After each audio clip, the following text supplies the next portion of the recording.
Совет Федерации одобрил соглашение России и Абхазии о судебных решениях по экономическим делам. Кого это коснется и в чем была необходимость, об этом будем говорить с Фатимой Квицине, председателем арбитражного суда Абхазии. Она сегодня у нас в студии. Фатима Алексеевна, приветствую. Спасибо, что пришли к нам. Добрый день. Добрый день. Итак, в чем была необходимость такого соглашения? Давайте объясним нашим слушателям. Как известно из средств массовой информации, как вы сказали, это соглашение ратифицировано российской стороной, Российской Госдумой. Это соглашение между Россией и Абхазией о признании и приведении в исполнение судебных и арбитражных решений по экономическим спорам. Но это соглашение еще не вступило в законную силу, поскольку, как мы знаем, это соглашение подлежит ратификации в абхазском парламенте. И поэтому сегодня мне, как представителю судебной власти, я не имею права и не буду судить о целесообразности, о нужности, ненужности этого соглашения. Это предстоит решить другим ветвям власти, которые решат, а судебная власть, если это соглашение вступит в законную силу, мы, конечно, его будем применять и исполнять. Но я хочу сказать, обращаясь к тем, кто меня слушает, что это понятие признания и исполнения решений иностранного суда – это не новое понятие. Это понятие не появилось в связи с этим соглашением, потому что эта процедура признания и исполнения решений зарубежных судов, иностранных судов, эта процедура предусмотрена Абхазским процессуальным законодательством. Арбитражно-процессуальный кодекс содержит специальную главу, посвященную, как эту процедуру проводить. Гражданско-процессуальный кодекс содержит процедуру проведения этого. Просто везде идет ссылка на то, что признавать и исполнять решения российских судов абхазскими судами можно только при наличии соглашения. Этого соглашения не было. Насколько, если просто рассуждать, мы все прекрасно понимаем, что выиграть дело в суде, получить судебное решение – это полдела. Исполнить. Да, надо исполнить. Исполнение – это вообще сложная процедура, тяжело. Но когда речь идет об исполнении на территории иностранного государства, это вдвойне тяжелее. И отсутствие этого соглашения, оно создавало такой вакуум, правовой вакуум, потому что были решения российских судов, это то, о чем я знаю, но мы их не исполняли. Если вам интересно, я цифры приведу за последние 2 года. В 2021 году к нам поступило в арбитражный суд Абхазии 4 заявления о признании и приведении в исполнение решения московских арбитражных судов. В 2022 году их уже стало 7. Вроде цифра маленькая, но я думаю, эта цифра большая для Абхазии. Это, во-первых. А во-вторых, это количество этих дел увеличилось почти вдвое. Да. И суммы. Я бы хотела слушателям объяснить все-таки, думаю, что не все понимают, о чем идет речь, какие экономические споры могут быть у граждан Абхазии и у российских судов. Речь идет, как я понимаю, о кредитах, крупных кредитах, которые взяли юрлица на территории России. Эти дела были о кредитах. Это были кредиты, которые были взяты у российских банков. По льготной программе, скорее всего. Эти дела этих касались. Возможно, есть и другие решения, о которых я не знаю. Вообще речь идет в этом соглашении о признании и приведении в исполнение решений по экономическим спорам в сфере предпринимательской и иной экономической деятельности. Так записано в соглашении. Если количество этих дел выросло, это, наверное, я возвращаюсь к тому вопросу, оно нужно, это соглашение или нет, то это говорит о том, что экономические отношения тоже с Россией, экономические отношения, оборот увеличился, экономическое сотрудничество, видимо, стало шире, раз появились такие споры. И поэтому мы тогда в прошлом и позапрошлом году наши суды, я думаю, суды общей юрисдикции тоже, если поступали такие заявления, судьи отказывают в признании, выносят определение об отказе, и ссылаясь при этом на то, что соглашения между странами нет. Вообще это соглашение о признании и приведении в исполнение судебных решений зарубежных иностранных государств Это практика мировая, такое есть, где страны сотрудничают экономически, вот такие соглашения имеются. Потому что, видимо, это гарантия защиты прав бизнеса, прав предпринимателей. Прав сторон. Прав сторон, да. То есть это такой своеобразный был пробел в законодательстве, который сейчас пытаются восполнить. Да, не было этого соглашения. В законе, в процессуальном законодательстве идет ссылка на соглашение, а вот соглашения не было. И, видимо, я так полагаю, что решили вот это исправить. А коснется ли это соглашение ранее принятых решений? Вот вступит в силу, будет, допустим, оно ратифицировано в нашем парламенте, после этого вступает в силу соглашение, но коснется ли оно вот решений, обращений, которые вам поступали в 2021-2022 году? Вот смотрите, соглашение – это такое общее соглашение, но процедура прописана в процессуальном законодательстве. Вот в частности, в арбитражно-процессуальном кодексе написано, что решение иностранного суда или иностранное арбитражное решение может быть предъявлено к принудительному исполнению в срок, который не превышает 3 года со дня вступления в законную силу этого акта. И если 3 года не прошло, они могут предъявить. Но это соглашение носит двусторонний характер тоже. То есть точно так же наши предприниматели, наши граждане, которые занимаются предпринимательской, экономической деятельностью, если их права нарушены, если у них на руках есть решение, допустим, судов Абхазии, которые надо исполнять на территории Российской Федерации, не могут обращаться в суды Российской Федерации, если это соглашение будет, конечно, ратифицировано. А вам известны вообще такие факты? Были ли с абхазской стороны какие-то претензии? Нет, я не могу сказать. Я могу сказать только о тех заявлениях, которые к нам поступают со стороны России, поступали. А вот кого оно коснется и как оно будет реализовано? Вы сказали, что процедура в законодательстве уже была прописана до принятия соглашения. Как это будет выглядеть? Процедура, да, прописана. Во-первых, кого коснется? Это спорный характер отношений, это экономические отношения. Это отношения, которые возникают в сфере предпринимательской и другой экономической деятельности. Вот эти споры, которые носят характер экономический. А как это происходит? Это полноценный судебный процесс. Поступает заявление рассматривается судом с вызовом сторон. Как обычно, это такой процесс. Вызываются стороны. И это не означает обязательное признание и исполнение.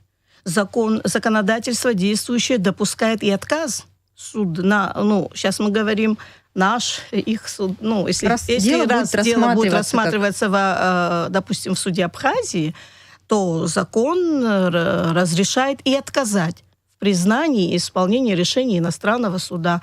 Вот в каких случаях иностранного суда, в данном случае Россия, потому что соглашение, мы говорим о России, и эти случаи предусмотрены в законе.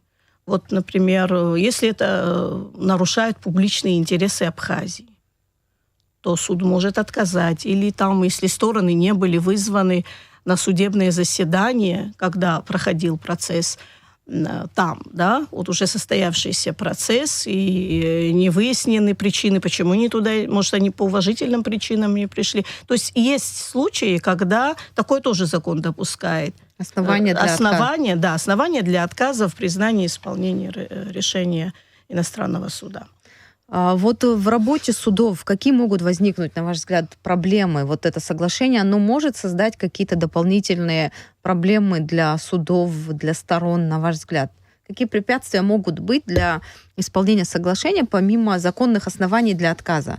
А вот какие-то объективные проблемы могут возникнуть? Я думаю, что нет. Проблем не возникнет, потому что эта процедура прописана. Я в дополнение того, что сказала, вы спросили, как это проходит. Это проходит как процесс, потом суд выносит определение о признании. Если суд вынес определение о признании решения иностранного суда, после того, как определение вступает в законную силу, суд выдает исполнительный лист. И этот исполнительный лист направляется сторонами или по их просьбе. Если они просят, суд направляет в службу судебных исполнителей Абхазии.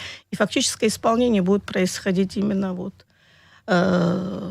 этом ведомстве службы судебных исполнителей Министерства юстиции Республики Раз Абхазия. речь идет об экономических спорах, судя по всему, это большие суммы денег. И, на ваш взгляд, судебным исполнителям насколько удастся исполнить эту свою работу, какие у них могут возникнуть работы, если предвосхищать события? Если предвосхищать... сейчас я не могу за судебных исполнителей говорить.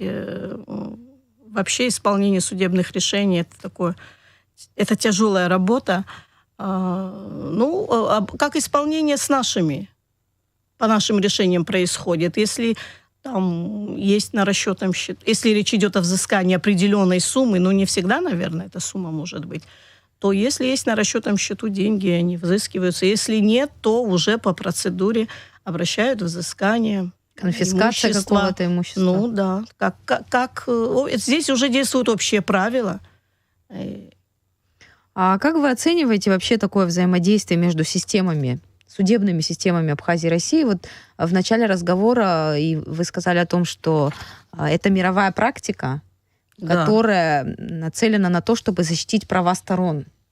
В этом смысле, как вы могли бы оценить такое взаимодействие во-первых, судебных систем? если это будет ратифицировано соглашение и вступит в силу, это будет первое действие или первый акт, когда судебные акты нашей страны могут быть признаются и исполняются на территории другого государства. Я думаю, что это событие, когда наши решения признаются на территории другого государства. Это первый случай вообще в истории, потому что мы знаем общие правила. Судебные акты не признаются в юрисдикции государства, которое это вынесло. А тут у нас решения будут исполняться вне пределов Республики Абхазия, в нашем случае на территории Российской Федерации. Еще что может быть? Вы знаете, я вообще думаю, что я полагаю, я не могу утверждать, я не бизнесмен, не занимаюсь экономической деятельностью, но мне кажется, что это соглашение, оно на пользу и нашим предпринимателям, и бизнесу тоже. Мне так кажется, и мне кажется, что я не ошибаюсь, потому что у них тоже могут быть, у наших бизнесменов, у них претензии могут быть. Они могут обратиться в суд Абхазии, получить решение, и с этим решением они поедут на территорию Российской Федерации, и там суды признают, если соглашение будет ратифицировано. Мне кажется, что это и бизнесу тоже помогает. С одной стороны, вы правильно говорите, но с другой же это и с точки зрения дисциплины, да, человек, который берет какие-то обязательства и знает, что эти обязательства он вынужден будет исполнить, да, если какие-то условия не будет соблюдать. Есть обязательства, это и в законе прописано, это вообще так по правилам, обязательства надо исполнять надлежащим образом. Если ты взял обязательства, ты обязан это исполнить. А если ты это не смог по каким-то причинам исполнить, то уже включается государственный механизм меры принудительного характера, тебя заставляют исполнить свои обязательства. Но мне кажется, что это соглашение внесет, правильно вы сказали, больше порядка, больше предсказуемости и более устойчивости экономическим отношениям между Россией и Абхазией. В данном случае мы говорим о соглашении между Россией и Абхазией, потому мне так кажется.